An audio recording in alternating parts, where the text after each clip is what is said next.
wasiirka arrimaha dibadda ee Finland Pekka Haavisto ayaa sheegay in dalkiisa uu u xaqiijin karo Turkiga xidhiidhka kooxda argagixisada ee PKK ee dalka in si dhow loola socdo sida ay sheegtay warbaahinta dowladda. Xaqiiqdii waxaan damaanad qaadkan siin karnaa Turkiga maadaama PKK lagu daray liiska argagixisada ee Yurub. Waxaa muhiim ah in aan qaybteena ka qaadano inaanan ogolaanin wax diyaar garow ah oo falal argagixisnimo oo ka dhaca dhulka Finland, ayuu u sheegay warbaahinta dowladda iyo TV Axadii. In ka badan 35 olole argagixiso oo ka dhan ah Turkiga PKK oo uu ku daray liiska argagixisada Turkiga, Mareykanka iyo EU ayaa mas'uul ka ah dhimashada in ka badan 40,000 oo qof oo ay ku jiraan haween, caruur iyo dhalaan. Haavisto waxa uu sheegay in Helsinki iyo Ankara ay xalin karaan arrimaha la xiriira codsiga Finland ee NATO, laakiin wuxuu saadaaliyay inay qaadan karto dhowr toddobaad. Maalmo ka hor waxaan sheegay in tani ay ugu yaraan noqon doonto maalmo, laakiin waxaa la dhihi karaa waxay noqon doontaa toddobaadyo. Waxaan ku rajo weynahay in dhibaatooyinka la xalin doono. Waxaa laga yaabaa inay qaadato waqti, ayuu yiri. Hadalkan ayaa imaanaya maalin kadib markii madaxweynaha Turkiga Recep Tayyip Erdogan uu kula hadlay dhigiisa Finland Sauli Niinistö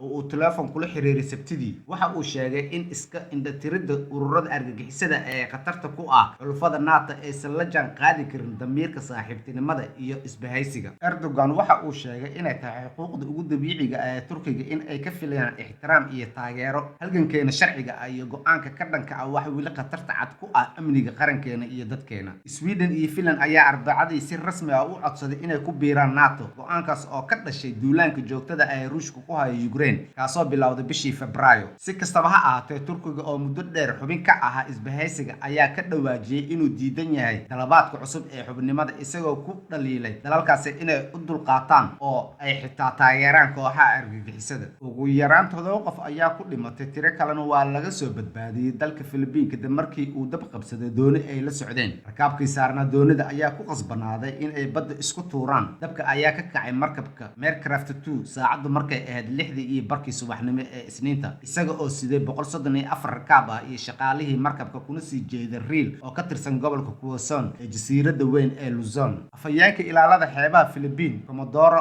Armando Balilo, ayaa sheegay in 120 qof la soo badbaadiyay iyada oo ay socdaan howlgallada lagu baadigoobayo 7 qof oo weli la la'yahay. Ugu yaraan 23 qof ayaa ku dhaawacmay oo ku jira kabtankii doonta sida ay sheegeen ilaalada xeebaha. Qiiq madow oo qaro weyn ayaa ka soo baxay markabka Mercraft kadib markii uu dabku ka kacay markabka oo dhan. Sawirro ay soo bandhigeen ilaalada xeebaha ayaa muujiyay dabka ayaa u muuqda inuu ka kacay qolka matoorka, ayuu yiri Balilo. Koox baarayaal ah ayaa isku diyaarinaysa inay eegaan sababta. Waxaan awoodnay inaan badbaadino 40 qof, waxaan haynaa 2 dhimasho ah, ayuu yiri Kabtan Brunetto Asagra oo markabkiisa qaabka ah uu 500 mitir u jiray markabka Mercraft markii uu dabka ka kacay. Nasiib ayay lahaayeen sababtoo ah waxaan sidoo kale ka nimid Bolilo, way nala soo xiriireen, anagana meel u dhow ayaan maraynay, Asagra ayaa u sheegay idaacad maxalli ah. Markabka ayaa ku dhawaad 7 kiiloomitir u jiray dekedda sida uu sheegay Ricky Poblete oo ah sarkaal ka tirsan hay'adda masiibooyinka magaalada Reel. Isagoo ka hadlayay cisbitaalka lagu daweynayo dadka dhaawaca ah, ayuu Poblete sheegay in 7 qof ee dhintay ay qarqoomeen. Sawirro la soo dhigay barta Facebook ee ilaalada xeebaha ayaa muujinaya qof ka badbaaday oo dul saaran bareero lagu qaaday doon. Mid kale ayaa dul jiifay dusha sare ee doonta oo u muuqda in la daweynayo. Dalka Philippines oo ah jasiirad ka kooban tahay in ka badan 7,000 oo jasiiradood ayaa waxaa dhibaato ku haya gaadiidka badda oo liita, iyadoo doonyaha iyo maraakiibta ay si xun u samaysan yihiin ay u nugul yihiin ciriiriga iyo shilalka. Dabka ka kacay markabka Mercraft ayaa la xakameeyay waxaana burburka gubtay u caariyay dhanka xeebta. Dadka reer Ukraine ayaa u qulqulaya sidii ay u difaaci lahaayeen bariga magaalada Sefierodonetsk oo ay duqeymo culus kala kulmeen ciidamada Ruushka oo doonaya inay qabsadaan goobta warshadaha ee loo yaqaan Donbas. Barasaabka Luhansk Serhiy Haidai ayaa sheegay Axadii in Ruushka si ula kac ah isku dayayaan inay u burburiyaan magaalada. Waxa uu sheegay in Ruushka ay qabsadeen magaalooyin badan oo Luhansk ah kadib duqeymo 24 saac qaatay.